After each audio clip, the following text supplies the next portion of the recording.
Hi అండి. ఎలా ఉన్నారు అందరూ? బావున్నారా? ఈరోజు మన వీడియో వచ్చేసి వరలక్ష్మి వ్రతం కోసం మనం ఈ ప్రసాదాలనేవి చేసుకుంటున్నామండి. చాలా ఈజీగా, సింపుల్‌గా ఆ రోజు వేరంగా అయిపోయేలా ఈ ప్రసాదాలైతే మనం చేసుకుంటున్నామండి. అలానే మన ఛానల్‌ని కొత్త వాళ్ళెవరైనా చూసినట్లయితే సబ్స్క్రైబ్ చేసుకోండి. ఓకేనా? అలానే మన ఛానల్‌లో లాంగ్ వీడియోస్ ఉంటాయి. ప్రసాదాలు వీటి కోసం ఉంటాయి. చూడండి వీడియోస్ అనేవి. ఓకేనా? ఇక్కడ ముందుగా అయితే శనగలు ఒక కప్పు తీసుకున్నా అండి. ఈ ఈ శనగలు ఏంటి అంటే మనం చక్కగా నానబెట్టుకోవాలండి. ఒక 4-5 అవర్స్ అయితే చక్కగా నానాలి అండి. అప్పుడే మనం బాయిల్ చేసుకుంటే ఉడికించేటప్పుడు చక్కగా మెత్తగా అయిపోతాయి. చూసారు కదండీ! మనకి నానబెట్టాక శనగలనేవి ఈ విధంగా అయితే అవుతాయండి. ఇప్పుడు ఏంటి అంటే మనం ఉడికించి పెట్టుకోవాలి. 15 నిమిషాల పాటు ఉడికితే సరిపోతాయండి. మెత్తగా అయిపోతాయి. ఇప్పుడు ప్యాన్‌లో ఒక 2 స్పూన్స్ వరకు ఆయిల్ అనేది యాడ్ చేసుకోవాలండి. ఆవాలు, జీలకర్ర యాడ్ చేసుకోవాలి. అలానే ఏంటి అంటే మనం దేవుడికి పెడతాం కాబట్టి ఇక్కడైతే ఆనియన్ యాడ్ చేయలేదండి. మీకు ఇన్ కేస్ నార్మల్‌గా చేసుకోవాలి అనుకుంటే ఆనియన్ అయితే యాడ్ చేసుకోండి. ఓకేనా? అంటే చాలామంది వేసుకోరు కదా! అందుకని చెప్పి నేనైతే యాడ్ చేయలేదు. ఇక్కడ కరివేపాకు కొంచెం, అలానే ఎండుమిర్చి ఒక పచ్చిమిర్చి అయితే యాడ్ చేశానండి. ఇవి కొంచెం ఫ్రై అయ్యాక మనం ఉడికించి పెట్టుకున్నాం కదండీ! ఈ శనగలనేవి యాడ్ చేసుకుంటున్నా.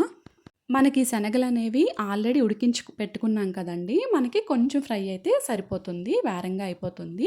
అలానే ఇక్కడ కొంచెం పసుపు యాడ్ చేసుకున్నా అండి. అలానే కొంచెం సాల్ట్, కొంచెం కారం అయితే యాడ్ చేసుకుంటున్నా అండి. మనకి కారం అనేది కొంచెం వేసుకుంటే సరిపోతుంది శనగల్లో. ఎక్కువైతే పట్టదు. ఎందుకంటే మనకి ఆల్రెడీ మిర్చి వేసుకున్నాం కదండీ! అలానే ఇవంతా మిక్స్ అయ్యాక లాస్ట్‌లో మీ దగ్గర కొబ్బరి తురుముంటే యాడ్ చేసుకోండి బావుంటుంది. అలానే డ్రై కొబ్బరి పౌడర్ ఉన్న యాడ్ చేసుకోండి. నేనైతే ఇక్కడ ఎండు కొబ్బరి అయితే యాడ్ చేసుకున్నా అండి. ఇంతే అండి, సింపుల్‌గా చాలా వేరంగా అయిపోతుంది. సోక్ చేసి మనకి మినపప్పు ఇవన్నీ ఒక్కసారి పెట్టేస్తే మనం ఒక్కసారి అన్నీ ఈజీగా చేసేయొచ్చు.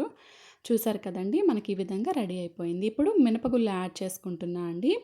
ఇప్పుడు మనకి వడలు చేసుకుంటామండి. 2 రకాల వడల కోసం నేను ఇక్కడ 2 కప్స్ వరకు ఈ మినపగుళ్ళు అనేవి నానబెట్టుకుంటున్నా అండి. మినిమమ్ ఇది 4 గంటల పాటు నానబెట్టుకుంటే మనకి మిక్సీలో అయినా గ్రైండర్‌లో వేసేటప్పుడు స్మూత్‌గా వస్తుందండి ఈ బ్యాటర్ అనేది.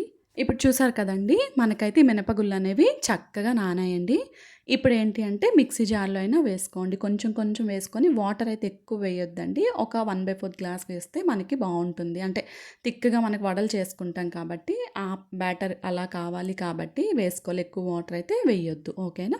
కొంచెం కొంచెం ఇలా యాడ్ చేసుకుంటూ మిక్సీ జార్‌లో అయినా గ్రైండర్‌లో ఒక్కసారి వేసేసినా ఓకే. చూసారు కదండీ! ఈ విధంగా అయితే వడలకి ఉండాలండి. మనకి పల్చగా అయితే చేసుకోవద్దు. అంటే కొత్త వాళ్ళెవరైనా చేసినట్లయితే ఇక్కడ ఒక 3/4 స్పూన్ వరకు సాల్ట్ అనేది యాడ్ చేసుకొని ఈ విధంగా కలుపుకొని పెట్టుకుంటున్నా అండి. ఈ వడలు ఏంటి అంటే మీరు అప్పటికప్పుడే నానబెట్టుకొని వేసుకోండి. లేదు అంటే ఎక్కువ టైం అంటే ఉంచితే ఏంటి అంటే మనకి ఆయిల్ పీల్చేస్తుందండి. అప్పటికప్పుడు ఏంటి అంటే వస్తాయి. ఓకేనా? చూసారు కదండీ! ఈ విధంగా అయితే నేను చేయితో వేసేస్తానండి. ఇన్ కేస్ కొత్త వాళ్ళు ఎవరైనా వేసినట్టు అంటే కొత్తగా వేస్తారు కదండీ! తెలీదు కదా!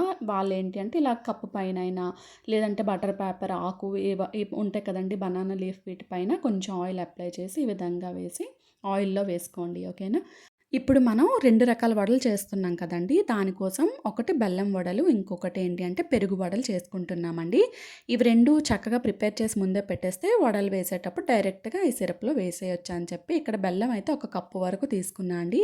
మనకి ఈ బెల్లం అనేది చక్కగా మెల్ట్ అయితే ఒక 10 నిమిషాలు, 5 నిమిషాలు మెల్ట్ అయ్యి ఇలా అయిపోతే సరిపోతుందండి. పాకం ఏమీ రావద్దు. ఓకేనా? అంటే అవన్నీ ఏం చేయొద్దు. జస్ట్ మనకి బెల్లం అనేది కరిగిపోతే సరిపోతుంది. ఓకేనా? అలా అని ఇక్కడేంటంటే కొంచెం గోరువెచ్చగా అంటే ఉండాలి మనం వడలు వేసేటప్పుడు కాబట్టి కొంచెం మనం మూత పెట్టుకొని సైడ్‌కి పెట్టుకోవాలి. ఓకేనా? ఇక్కడ ఏంటి అంటే పోపు పెట్టుకుంటున్నా అండి. ఇక్కడ పెరుగు వడల కోసం. ఇక్కడ ఏంటి అంటే కొంచెం శనగపప్పు, అలానే ఆవాలు, జీలకర్ర, అలానే కొంచెం కరివేపాకు, ఎండుమిర్చి అంతే అండి. పోపు పెట్టేసుకొని సైడ్‌కి పెట్టుకొని మనం ఏంటి అంటే పెరుగు కొంచెం ఇంకా పెరుగు అన్నీ మిక్స్ చేసుకున్నాక సైడ్‌కి పెట్టేస్తే ఏంటి అంటే మనం వడలు వేసేటప్పుడు డైరెక్ట్‌గా యాడ్ చేసేస్తాం. ఓకేనా? చూసారు కదండీ! ఈ విధంగా అయితే పోపు పెట్టేస్తున్నా అండి. పోపు పెట్టేసుకొని ఇంకా మనకి కొంచెం ఫ్రై అయ్యాక సైడ్‌న పెట్టుకోవాలండి. ఇంకా సైడ్ పెట్టేస్తే మనం డైరెక్ట్‌గా ఇప్పుడు వడల కోసం ఇప్పుడు పెరుగు వడలు కదండీ! ఇక్కడ పెరుగు వడలకి ఏంటి అంటే డైరెక్ట్‌గా పెరుగులో వేయొద్దండి. ఇక్కడ చూసారు కదా! కొంచెం పెరుగు అనేది ఒక బౌల్‌లో వేసి వాటర్ వేయాలండి. అంటే కొంచెం మజ్జిగ టైప్‌లో చేయాలి. ఇది అప్పుడు ఏంటి అంటే ఈ మజ్జిగలో కొంచెం వడలనేవి డిప్ చేసి పెరుగులో తర్వాత యాడ్ చేసుకుంటామండి. ఎందుకంటే మనకి ఆయిల్ ఏమున్నా సరే ఈ మజ్జికలో వేస్తాం కదండీ! అదంతా మనకి ఇదవుతుందండి. అంటే కొంచెం అంతా పోతుందింకా. మనకేంటి అంటే ఇక్కడ మీరిలా చేసుకోలేమో అనుకునే వాళ్ళు హాట్ వాటర్‌లో అయినా వడలు వేసుకొని తర్వాత పెరుగులో యాడ్ చేసుకోవచ్చండి. ఓకేనా? అలానే ఇక్కడ చూసారు కదండీ! మంచి థిక్ పెరుగు తీసుకుంటే మనకి వడలు వేసేటప్పుడు చాలా బావుంటుందండి టేస్ట్ అంతా. చూసారు కదా! ఈ విధంగా అయితే మల్ట్ చేసుకోవాలండి. చక్కగా దగ్గర చేసుకోవాలి థిక్‌గా. అంటే కొంచెం ఇదేంటి అంటే మనకి బబుల్స్‌లో అలా ఏం ఫార్మ్ అవ్వకుండా నీట్‌గా చేసుకుంటే ఇది స్మూతీగా బావుంటుందండి. పెరుగు కొంచెం వాటర్ యాడ్ చేసుకోండి. అంతే అండి. ఇప్పుడేంటి అంటే మనం చేసి పెట్టుకున్నాం కదండీ! ఇదంతా మిక్స్ అయ్యాక మనం చేసుకున్న పోపు అనేది యాడ్ చేసుకున్నా అండి. ఇప్పుడేంటి అంటే మనం ఇదంతా రెడీ చేసుకుంటే డైరెక్ట్‌గా వడలు వేసేయొచ్చు. అలానే కొంచెం పచ్చిమిర్చి యాడ్ చేశానండి. అలానే కొంచెం సాల్ట్ అండి. సాల్ట్ అయితే యాడ్ చేయాలి మనం. ఓకేనా? చూసారు కదా! ఈ విధంగా అయితే అన్నీ యాడ్ చేసుకున్నాను. అలానే కొంచెం కొత్తిమీర ఉంటే అది కూడా యాడ్ చేసుకున్నానండి. మీ దగ్గర క్యారెట్ తురుము అలా కూడా ఏదైనా ఉంటే కూడా యాడ్ చేసుకోవచ్చండి. పెరుగు మనకి వడల్లో. మనకి దేవునికి పెడతాం కాబట్టి మనకి క్యారెట్ అవన్నీ ఏం అవసరం ఉండదు. నార్మల్‌గా మీరు కావాలి చేసుకోవాలనుకునే వాళ్ళు చేసుకొని పక్కన పెట్టుకోవచ్చు. ఓకేనా? చూసారు కదండీ! ఇక్కడైతే ఆయిల్ అయితే హీట్ అయిందండి. మనకి ఆయిల్ అనేది బాగా హీట్ అవ్వాలండి. తర్వాత మీడియం ఫ్లేమ్‌లో పెట్టుకోండి వడలు వేసేటప్పుడు. ఈ విధంగా అయితే చూసారు కదా! చేయితో నేను వేసేస్తున్నా అండి. కొంచెం అంటే అలవాటు లేనోళ్ళు కొంచెం ఇదవుతారు. అలాంటి వాళ్ళు కొంచెం ఆకు పైన అలా పెట్టైనా వేసేయొచ్చు. ఓకేనా? చూసారు కదండీ! ఇక్కడ ఏంటి అంటే మనకి మీడియం ఫ్లేమ్‌లో పెడితే ఏంటి అంటే వడలు మంచి కలర్‌లో అలా చేంజ్ అయ్యి లోన కూడా చక్కగా కుక్ అవుతుందండి. లేదు అంటే లోన కుక్ అవ్వదు. బయటైతే మనకి కలర్ అనేది వచ్చేస్తుంది. ఓకేనా? ఇక్కడైతే చూసారు కదండీ! చక్కగా మనకి ఫ్రై అయిపోయాయండి వడలనేవి. ఇప్పుడేంటి అంటే ఈ వడలనేవి మనం బెల్లం సిరప్ చేసాం కదండీ! ఈ బెల్లపు సిరప్‌లో అయితే వేసుకుంటామండి. ఈ బెల్లం సిరప్ ఏంటి అంటే మనకి కొంచెం లైట్ గోరువెచ్చగా ఉంటే సరిపోతుందండి. ఓకేనా? ఇలా కొంచెం 2 వైపులు డిప్ చేసుకొని అలా మూత పెట్టుకుంటే మనకి వేరంగా కూడా అవి అయిపోతుంది. ఎంత టైం ఏం పట్టదండి. చాలా ఈజీగా సింపుల్‌గా అయిపోతుందండి. ఓకేనా? అలానే ఇప్పుడు పెరుగు వడలండి. పెరుగు వడల కోసం కొంచెం అలానే ఇంకో 3 వడలు వేసుకున్నా అండి.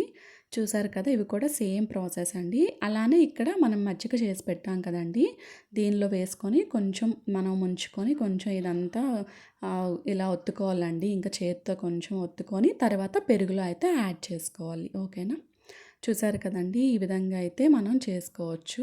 ఇక్కడేంటి అంటే ఎక్సెస్ ఆయిల్ ఏమున్నా సరే మనకి పోతుందండి. మనం డైరెక్ట్‌గా పెరుగులో వేస్తే ఆయిల్ అంతా పీల్చేస్తుంది. మనకి కూడా ఇది కదా! అంటే తినేటప్పుడు అలా అని చెప్పి ఈ విధంగా చేసుకుంటే బావుంటుందనమాట. ఎక్సెస్ ఆయిల్ ఏమున్నా పోతుంది. ఓకేనా? చూసారు కదండీ! ఈ విధంగా అయితే పెరుగులో వేసుకోవాలండి. పెరుగులో వేసుకొని కొంచెం నాననివ్వాలి. అంతే అండి సింపుల్‌గా అయిపోతుంది వడలు. ఇలా మినపగుళ్ళు ఇలా నానబెట్టుకుంటే ఒక 2, 3 టైప్స్ అయిపోతాయి. అలానే రైస్, అలానే ఇంకా మీకు మన ఛానల్‌లో ఉంటాయి. అవి కూడా చూడండి. ఓకేనా? చూసారు కదా! అంతా చాలా ఈజీగా అయిపోతుందండి. మీరు ఒక 9 ప్రసాదాల వరకైతే ఒక 2 అవర్స్‌లో ఈజీగా చేసేయొచ్చండి. ఓకేనా? మన ఛానల్‌లో ఉంటాయి చూడండి. ఓకేనా? ఇక్కడైతే పెరుగు వడలనేవి ఈ విధంగా రెడీ అయ్యాయండి. బెల్లం వడలు, పెరుగు వడలు అలానే మనకి శనగలనేవి చాలా ఈజీగా అయిపోతాయండి. ఫాస్ట్‌గా అయిపోతాయి. ఎక్కువ ప్రసాదాలు చేస్తాం అనుకునే వాళ్ళేంటంటే, ఇలా ఒక్కొక్క ఐటెమ్‌తో ఒక 3 టైప్స్, 4 టైప్స్ వచ్చేలా ప్రసాదాలుంటాయి కదండీ! ఇలా ప్రిపేర్ చేసుకోండి. మీకు చాలా వేరంగా అనుకునేటట్టు అయిపోతాయి. అంటే భోజనాలు చాలామంది పెడతారు ఆ రోజు. అలా కూడా వాళ్ళకి కూడా ఇవన్నీ చాలా హెల్ప్ అవుతాయండి. చెప్పాలంటే వేరంగా అయిపోతాయి. చూసారు కదా! అలానే మన ఛానల్‌ని చాలామంది సపోర్ట్ చేస్తున్నారండి. థ్యాంక్ యూ సో మచ్ అండి. మీ అందరికీ ఇలానే సపోర్ట్ చేస్తూ ఉండండి. అలానే కొత్త వాళ్ళెవరైనా మన ఛానల్‌ని చూసినట్లయితే సబ్స్క్రైబ్ చేసుకోండి. అలానే పక్కన బెల్ ఐకాన్ ఉంటది. క్లిక్ చేయండి. మన నోటిఫికేషన్స్ అన్నీ వస్తాయి. అలానే ఇంకా ఎవరైనా ఈ పూజలకి వీటికి ప్రసాదాలు చేయాలనుకునే వాళ్ళు మన ఛానల్‌లో లాంగ్ వీడియోస్ పెట్టుంటాం చూడండి. థ్యాంక్ యూ సో మచ్ అండి. బాయ్ అండి.